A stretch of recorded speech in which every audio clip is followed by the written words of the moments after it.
The Islamist regime of Hayat Tahrir al-Sham, or HTS, has unfortunately proven us here the absolute truth correct. They have started a massive genocide against the Alawite and Christian communities of Syria. According to NPR, more than 1,300 Syrians, to be clear, Christians and Alawites, not just any group, these groups were assured that they would never be harmed by the Western-backed jihadist group HTS, but now they've been killed in the last 3 days. The images coming out of coastal enclave where the Alawites live and elsewhere nearby, where some of the world's oldest Christian communities have lived since the time of Jesus Christ, are nothing less than heartbreaking. I'd advise you to shield your children's eyes or pause the TV and get them out of the room, as the next images we are about to show are extremely graphic. These images obtained by the Absolute Truth show the massacres being conducted by the Western-backed jihadist terrorist group known as HTS, a group that, just until a few weeks ago, was being held by the United Nations, the European Commission, and even some notable evangelical leaders here in the United States as a liberating force. Women and children have been the number 1 and 2 targets of this group. And as you can see from these images, there are so many dead that HTS is using bulldozers to move the bodies into mass graves. Our friend, Republican Tennessee Congressman Tim Burchett, sent a message out on his social media to his social media followers calling for prayers, saying, quote, "For our fellow Christians being rounded up and slaughtered in Syria, and they are being slaughtered, no matter how hard the Western corporate media that cheered their murderers for the last several months try to cover it up."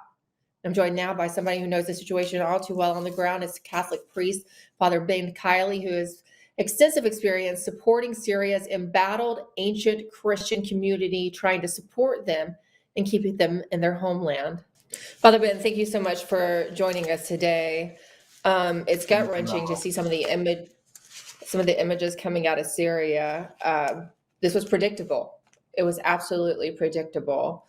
How you have spent a lot of time on the ground in Syria. In fact, there's many times that I've communicated with you while you were working with the Christians in Syria and spending time there. Have you spoken with people on the ground, and how are they doing? Yes, I have. We have a number of projects in Syria helping employ Christians, keeping them in their homelands like we do in the other countries in the Middle East. And I've spoken with some of our helpers, our collaborators. They're very worried. They're very, very nervous. At the moment, thank God, not many Christians have been killed. Sadly, it's the Alawite community. There's been a definite pogrom, as we might say, trying to kill hundreds and hundreds of the Alawites. So far, not too many Christians have been killed, but there's an old saying in Syria that after first the Alawites and then the Christians, in other words, they kill the Alawites and then they move on to the Christians. So people are very, very nervous. They've had a number, since the new government came in, there have been murders, kidnappings, acts of intimidation. And so people are really scared. And just explain for our audience, the Alawite community is sort of another sect of Islam, right? Yes. They have, The Alawites, they're mostly an ancient one. They're considered heretics by Orthodox Sunni Muslims. They're a small group, but they were former President Assad was an Alawite. And so they've been targeted, particularly because many of the Alawite community were in the Assad government. But that's like tarring say you could attack all Germans just because what the Nazis did. So they've been killing basically women and children as well as some men. So, but the Alawite community they're really suffering at the moment. But Christians are very nervous.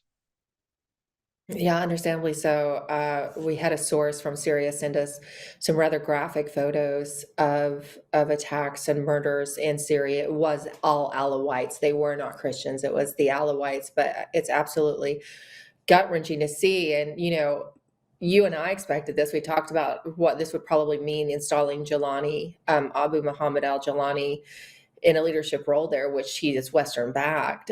He's the leader of HTS. We were told, of course, by the government and, the corporate media that he is just a liberal Democrat in waiting, right? He really, really is going to be more democratic than the very bad Assad, but he has been calling for his HTS forces to cleanse the land of Syria of the unbelievers and the quote unquote heretics, right? The Alawites, rather than order them to stop the killing. He's just merely called for them to do a better job of covering up their crimes by not posting videos. They have been posting these, victory videos of their slaughter, of the atrocities on social media. And he's told them to bury the bodies of their victims in the mountains. I remember when Donald Trump was asked about this situation, because this has been going on for some time, back in 2015 when he was running the first time for president. He said, maybe Assad isn't as bad as the unknown enemy. Let's take a listen to that. So I've watched Assad, and I've watched a little bit on the other side. The problem is the other side of Assad, we have no idea who they are. They probably are ISIS. I'm saying, are we better off with Assad? We have no idea who these people are. We give them weapons, we give them ammunition, we give them everything. Aaron, we have no idea who. I mean, maybe it's worse than Assad. So what are we doing? Why are we involved? We have to get rid of ISIS, very importantly. But I look at Assad, and Assad to me looks better than the other side. And this has happened before. We back a certain side, and that side turns out to be a total catastrophe. Russia likes Assad seemingly a lot. Let them worry about ISIS. Let them fight it out. There's been some countries even begging, including Israel, I believe, begging for Russia to come back to their base in Syria that they abandoned to try to help the situation. What should the Trump administration do? I know you're not a geopolitical analyst, but you spend so much time in these countries and you have such a personal perspective. What should Donald Trump do in this situation? Well, I think he was right back then in 15. No one could pretend that Assad was a good man.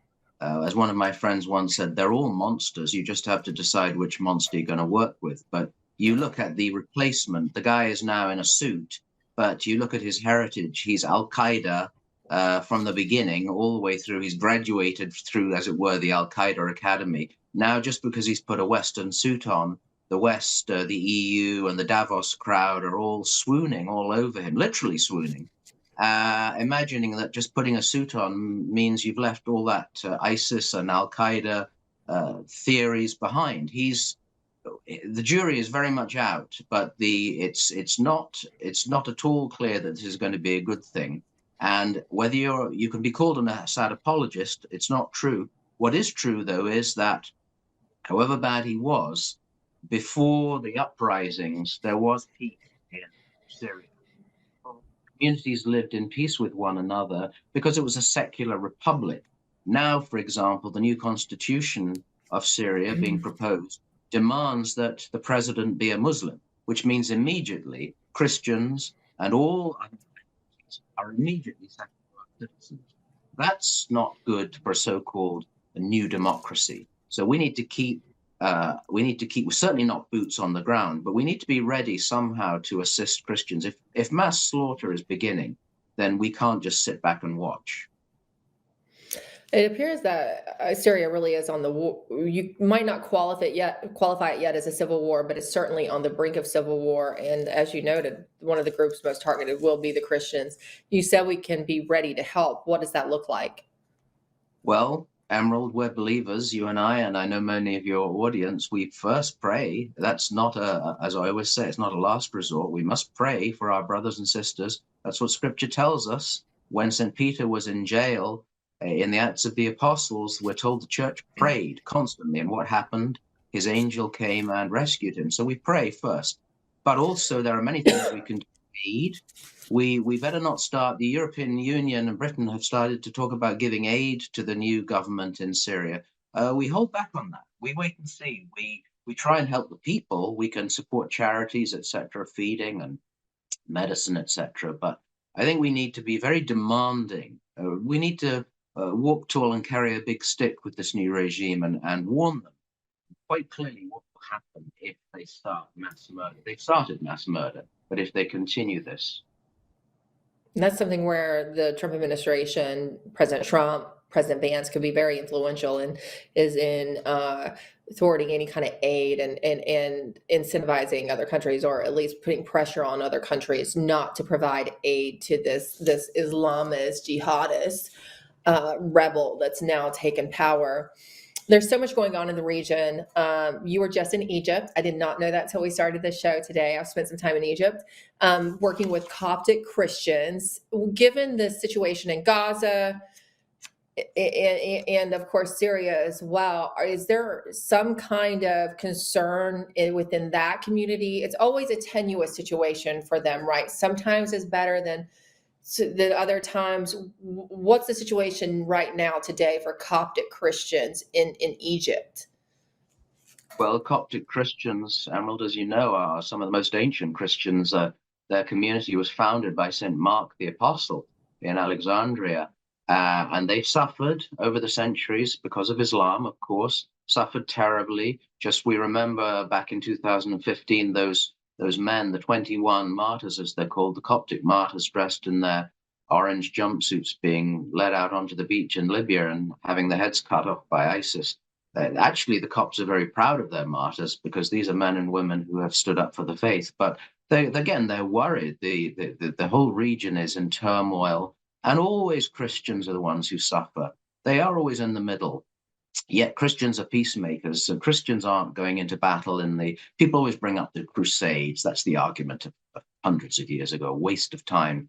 But Christians are not fighting in these places. Christians are usually the leaven, the peacemakers in society. And so the Copts in Egypt are doing relatively well at the moment. But there are areas, I went to an area, I won't say where, but they're under great pressure from the local population. They're not allowed to build their church. They've been trying to build a church for years. They're not allowed to. In fact, right outside where this half-constructed church was, there was a large contingent of police officers and fire trucks ready. This is every single day, ready in case the local community attacks them. So our brothers and sisters, again, are suffering for their faith in Jesus Christ. And you know, Emerald, what they said to me when I was there, I heard this a few times. They said, one day we may have to come and help you.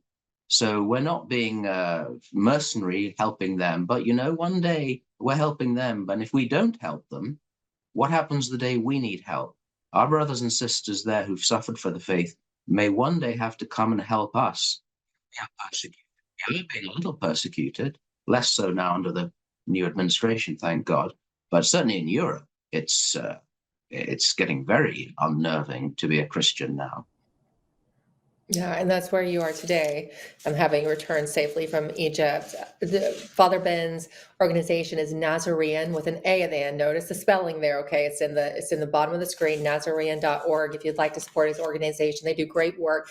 It would be so sad to think that there could be a Holy Land or a Middle East without the presence of Christians, right? That they'd been completely driven out. That's what the goal is for many groups there. But they were there since the time of Jesus. And I love what you do in trying to keep them in their homeland and the Holy Land as well. Thank you so much, Father Ben. Always good to see you. Thank you, Emerald. As always, thank you.